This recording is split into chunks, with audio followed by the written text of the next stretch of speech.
ഞങ്ങളുടെ അടുത്തൊരു തോമസ് ചേട്ടനുണ്ട്. പുള്ളിയുടെ മെയിൻ വികാരം എന്ന് വെച്ചാൽ കലിപ്പാണ്. പശുക്കിടാവ് ഓവറായിട്ട് പാല് കുടിച്ച് ലാഭം തീർക്കുന്നു പറഞ്ഞ് തള്ളപ്പശുവിന്റെ അകിട് പ്ലാസ്റ്റിക് കവറിട്ട് കെട്ടി വെച്ച ആളാണ് തോമസ് ചേട്ടൻ. അതെ, പോലീസിന്റെ അടിമാറ്റി ഞാൻ ഓടിക്കാറ് ഈ ആശുപത്രിയിലല്ലേ. എന്നെ കണ്ടത് ലേട്ട് തന്നെ പിടിച്ചെടുത്ത് ട്രിപ്പും കുത്തി സ്കാനിങ്ങിന് കെറ്റി. പിറ്റേ ദിവസം റിസൾട്ട് വന്നപ്പോ എന്താ ഞാൻ ഗർഭിണി.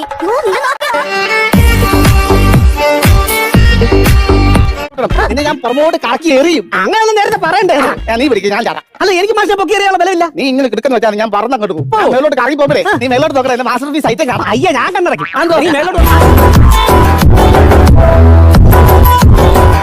ഭയങ്കര വിദ്യാഭ്യാസമുള്ള ഒരു ഫാഷൻ അഡ്വൈസറാണ്. മനസ്സിലായില്ലല്ലേ? സിനിമാ നടി സമന്തയുടെ കഴിഞ്ഞ ഫേസ്ബുക്ക് പോസ്റ്റിന്റെ കമന്റ് നോക്കിയാൽ അമ്മാവന്റെ അഡ്വൈസ് കാണാൻ പറ്റും. മുട്ടിന് മേലുള്ള ഡ്രസ്സൊന്നും ഇടരുത് സമൂ, സാരിയാണ് കൂടുതൽ ചേരുന്നത്.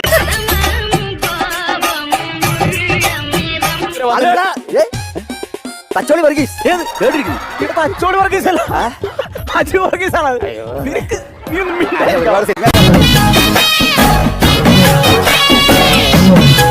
കല്യാണപ്പര മുടങ്ങി റൊട്ടി ഇരുന്ന് തല്ലുകൊള്ളുന്നതിന് പെണ്ണ് തരത്തില്ലടാന്ന് പറഞ്ഞു. അതേതായാലും നന്നായി. രാഷ്ട്രത്തിന് വേണ്ടി ജീവിതം ഒഴിച്ചു വെച്ചവന് പെണ്ണിന്റെ ആവശ്യമില്ല. എടാ കള്ള, അപ്പൊ നീ പെണ്ണ് കെട്ടിയതോ? ഞാൻ രാഷ്ട്രത്തിനല്ലേ, പഞ്ചായത്തിനല്ലേ ജീവിതം ഒഴിച്ചു വെച്ചേക്കുന്നത്. ഈ ഫേസ്ബുക്കിൽ ഒരു ട്രെൻഡ് ഉണ്ടായിരുന്നു. ഈ വീട്ടുപേരും അച്ഛന്റെ പേരും കൂടെ ചേർത്ത് ഷോർട്ട് ആക്കി ഒരു യൂസർ നെയിം ഇടും. അമ്മയുടെ വീട്ടുപേര് കാറ്റാടിയിലെന്നും അച്ഛന്റെ പേര് മനോഹരൻ എന്നുമായിരുന്നു. അങ്ങനെ കാറ്റാടിയുടെ കായും മനോഹരന്റെ മായും ചേർത്ത് കണ്ണനമാവൻ പേരിട്ടു കാമക്കണ്ണൻ.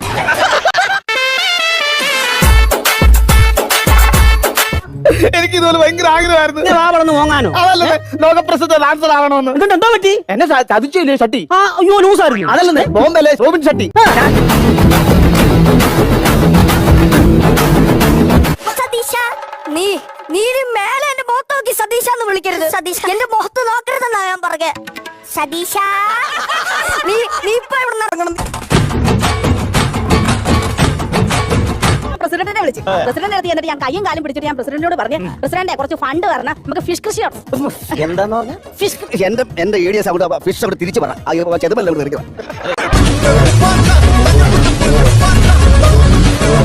കഴിഞ്ഞ വർഷം ഞങ്ങൾ സെന്റ് ജോസഫ് പള്ളിയിൽ ആദ്യമായിട്ട് ഒരു AC ഫിറ്റ് ചെയ്തു. ഇതിനു മുമ്പ് AC ഒന്നും കണ്ട് പരിചയമില്ലാത്ത തോമസ് ചേട്ടൻ പിറ്റേ ദിവസം അവിടെ തൊഴാനെത്തി. പുണ്യാളന്റെ രൂപത്തിന്റെ മേലെ സംഭവം ഇരിക്കുന്ന കണ്ടിട്ട് വിദേശത്തുനിന്ന് കൊണ്ടുവന്ന പുതിയ മോഡൽ കാണിക്കാൻ ചെയ്യാന്നും പറഞ്ഞ് കസേര ഇട്ട് കയറി അതിൽ 2 രൂപ കോയിനിട്ട് പ്രാർത്ഥിച്ചു. രണ്ടാമത്തെ നിലനിർത്തി ചാടി കയ്യും കാലും ഓടിങ്ങില്ലേ. ഓ, വാല് പോയ പല്ലി കടന്ന് പിടയും പോലെ പിടങ്ങി അയാളുടെ മുഖത്ത് നോക്കി നീ എന്തോ പറഞ്ഞേ? ചെലവുണ്ട് കേട്ടോ. ഞാൻ പറഞ്ഞ സത്യമല്ലേ?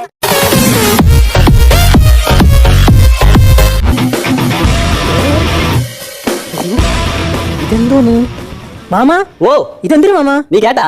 അതല്ല ഇത്.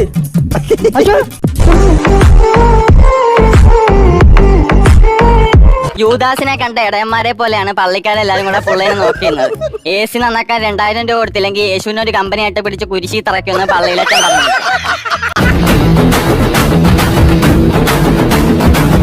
അനുഭവം വന്നിട്ട് ഇവിടെ കിടന്ന് പാട്ടും ഡാൻസ് ഒക്കെ ഇട്ട് പാതിരാത്രി കൂടിയേക്കണം. അല്ല, പിന്നെ മരത്തെ കൊണ്ട് തല വിട്ടു അടിക്കാൻ പറ്റുമോ? ഒരു രസമല്ലേ? ഞാൻ ഫോറസ്റ്റ് ഗാർഡാണ്. ഫോറസ്റ്റ് കാണാൻ നിങ്ങൾക്ക് അറിയാം.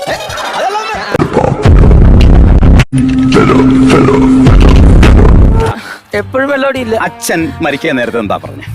അച്ഛൻ മരിക്കാൻ നേരത്തെ എന്താണ് പറഞ്ഞത്? പുഴ മുങ്ങിയല്ലേ മരിച്ചത്? ഞാൻ കുളി കഴിഞ്ഞ് ബാത്റൂമിൽ ഇറങ്ങിയപ്പോ പത്തലുവടിയായിട്ട് അച്ഛൻ പുറത്ത് നിൽക്കുക. എന്നിട്ട് നീ ബാത്റൂമിൽ നടക്കട ഉമ്മ കൊടുത്ത്. ഇവിടെ ഞാൻ ഫോണിൽ ടോക്കിംഗ് ടോമിന് ഉമ്മ കൊടുത്താൽ പോലും ആ മത്താപ്പ് ഒഴുങ്ങിയ പൂച്ച എനിക്ക് തിരിച്ചറിയില്ല. എന്നോടാണ് അച്ഛൻ ഈ ചോദ്യം ചോദിച്ചത്.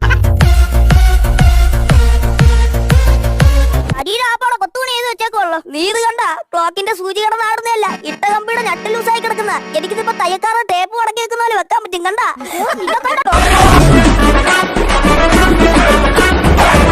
ഈ ഉമ്മ കൊടുത്ത ശബ്ദം ഡബ് ചെയ്തത് ഞാൻ തലയിൽ തേക്കാൻ അടുത്ത എണ്ണക്കുപ്പിയായിരുന്നു. ഞാൻ കുറ്റം പറയാൻ പറ്റത്തില്ല. ഈ ശബ്ദം കേട്ടോണ്ട് വന്ന എന്റെ കൂട്ടുകാരൻ ദാസപ്പം മല്ലു ആയിരുന്നെങ്കിൽ പുതിയ വീഡിയോ വിട്ടിട്ട് എന്താണ് എനിക്ക് സെൻഡ് ചെയ്യാൻ ഞാൻ ചോദിച്ചത്.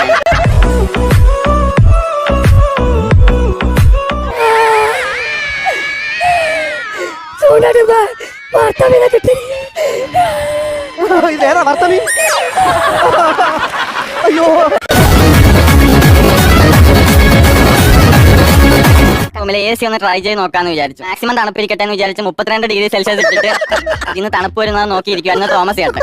എന്നിട്ട് അവസാനം തണുപ്പ് കിട്ടാഞ്ഞിട്ട് കൊടുത്തിരുന്ന മുണ്ട് ഊരി ബക്കറ്റിൽ പിഴിഞ്ഞ് നനച്ച് അതിന്റെ പൊക്കത്ത് വിരിച്ചിട്ട് തണുപ്പ് വരുത്തിയാണ് അന്ന് തുടങ്ങിയത്. കിടന്നോ ഹണിമൂണൊക്കെ ആഘോഷിക്കണ്ടല്ലേ. പിന്നെ വന്നേ, വന്യമൃഗങ്ങളെ പേടിയുണ്ടോ? ഉണ്ടായിരുന്നു, കല്യാണം കഴിച്ചപ്പോ അതങ്ങ് പോയി.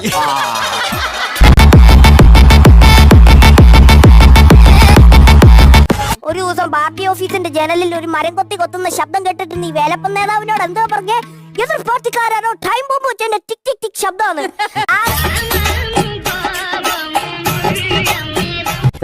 ഞാൻ പൊട്ടിച്ചോളാം കേട്ടോ. പൊട്ടിക്ക്, എനിക്ക് കുടിക്കണം. ഓക്കെ, സംഗതി പൊട്ടി. വിരല് കയറി പോയി. ചവിട്ടല്ലേ.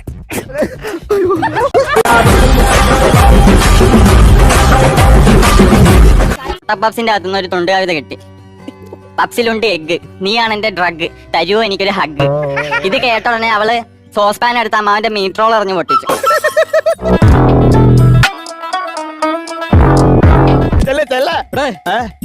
തണുപ്പല്ലേ? പിന്നെ നല്ല തണുപ്പല്ലേ? ചൂടാക്കാൻ വല്ലതും ഉണ്ടാവും? ഒരു ദോശക്കല്ലുണ്ട്, അടി തീട്ട് കഴിഞ്ഞാൽ ചൂടാക്കാം. വരുമ്പോ വല്ല നമുക്ക് കൊണ്ടുവരാം. ചുമ്മാ ടൂറിസം.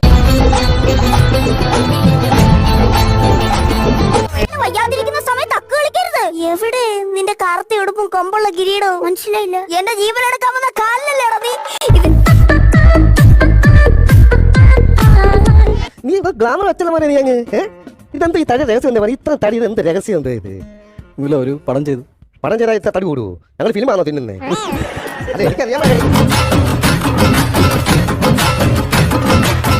എന്റെ അച്ഛനെ ദേവതയെ പോലെ വളർത്തി, ദേവതയെ പോലെ.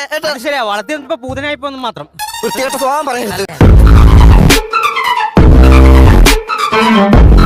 അമ്മയുടെ വയറ്റിലൊരു മുഴയുണ്ട്, ഓപ്പറേഷൻ വേണമെന്ന് ഡോക്ടർ പറഞ്ഞപ്പോ, ഓ ഓപ്പറേഷൻ ഒന്നും വേണ്ട സാറേ, 2 ഐസ് ക്യൂബ് വെച്ചിട്ട് 10 മിനിറ്റ് തിരുമ്മിയ മുഴയൊക്കെ ചൊങ്ങിപ്പൊക്കോളൂ എന്നാണ് അമ്മായി ഡോക്ടറിനോട് സജസ്റ്റ് ചെയ്തത്. ഹോസ്പിറ്റലിൽ പോയാലുണ്ടല്ലോ, ചെല്ലാ പ്രസവിക്കാൻ പോരാ, എല്ലാം ഫാസ്റ്റാ. ചന്ദ്രിക, അതിനൊക്കെ ഒത്തിരി കാശാവൂലേ? നമുക്ക് ഗവൺമെന്റ് ഹോസ്പിറ്റലിൽ പോകാം. പറ്റി വരും അങ്ങോട്ട്. ആ, നിന്റെ അച്ഛനെയും വിളിച്ചാ നല്ല കാര്യം. നിനക്ക്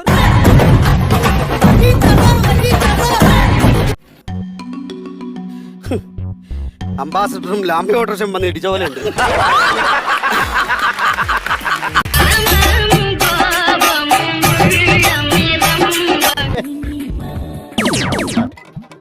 ഓ, ഫംഗ്ഷൻ തിരിഞ്ഞു പോയി. നന്നായിരിക്കും ഭാഷ, നന്നായിരിക്കും. നീ അങ്ങോട്ടല്ലേ?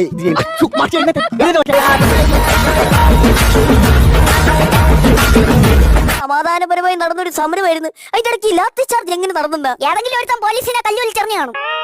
നീ എന്തിനാ എന്നാ സൂക്ഷിച്ചു നോക്കുന്നത്? ഞാൻ തന്നെ, എനിക്കറിയാം. ഓർമ്മയുണ്ട്, നമ്മള് പണ്ട് കോവളം കടപ്പുറത്ത് പോയപ്പോ നിന്നെ കടലിന്റെ അടിത്തട്ടിലേക്ക് ഞാൻ കൊണ്ടുപോയി ഓർമ്മയുണ്ടായി. എന്നിട്ട് നീ എന്താ പറഞ്ഞത്? ഞാൻ പൊങ്ങി വരുമ്പോ 90 കടിച്ചു പിടിച്ചാൽ വരുള്ളൂ.